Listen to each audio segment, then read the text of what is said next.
In a quiet suburb just outside New York City, in a small town nestled among maple trees, lived an elderly woman named Mary. She was 82 years old, with snow-white hair, a face etched with deep wrinkles, and eyes that sparkled with the wisdom of a life fully lived. Mary lived alone in a cozy little house with a garden that was her pride and joy.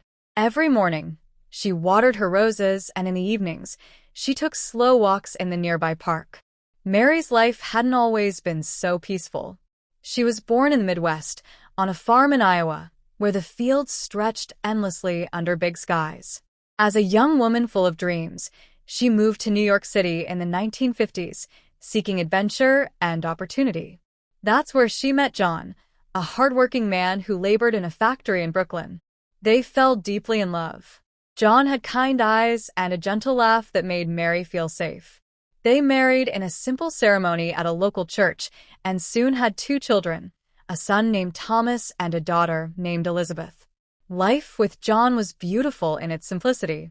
They lived in a modest apartment in Brooklyn, saved every penny, and cherished small joys. Weekends were spent strolling through Central Park, hand in hand, watching the seasons change. Summers meant picnics by the lake, autumns brought colorful leaves to crunch underfoot, and winters were for hot cocoa by the window, watching snow blanket the city. Christmas was their favorite. The whole family gathered for a big dinner, with John's famous roasted turkey and Mary's apple pie filling the home with warmth and laughter. But life has its turns. In the 1980s, John's factory job became unstable, and he worked longer hours to make ends meet. Then, tragedy struck when he was diagnosed with lung cancer from years of exposure to factory fumes. He fought bravely for 2 years, but passed away at just 62. Mary was devastated. She was only 55 then, left to raise their teenagers alone while grieving the love of her life. The children grew up and moved on, Thomas to California for a tech job, Elizabeth to Boston with her husband and kids. They called often and visited when they could, but Mary understood. Life pulls people in different directions.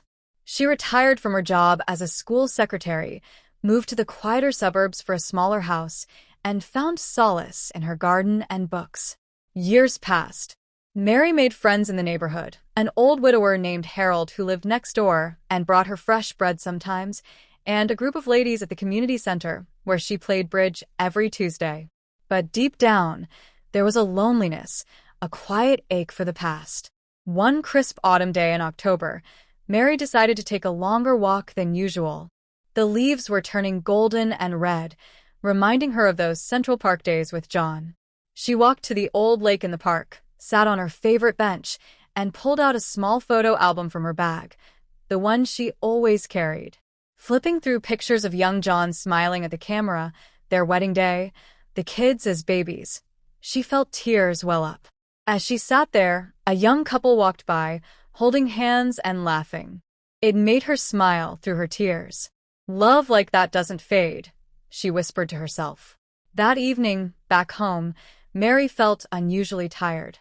She wrote letters to her children, one for Thomas, one for Elizabeth, telling them how proud she was, how much she loved them, and sharing stories from her youth they might not have heard.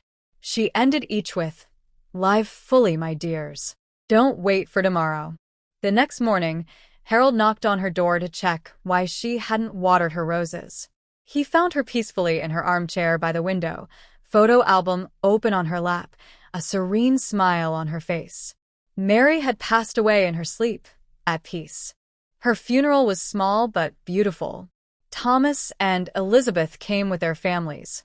They scattered her ashes in the garden among the roses she loved so much.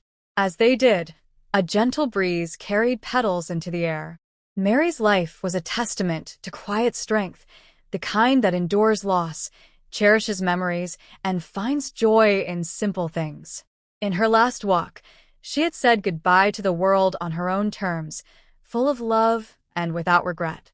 And in that little town, every autumn, people say the roses in her old garden bloom a little brighter, as if Mary's spirit still tends to them.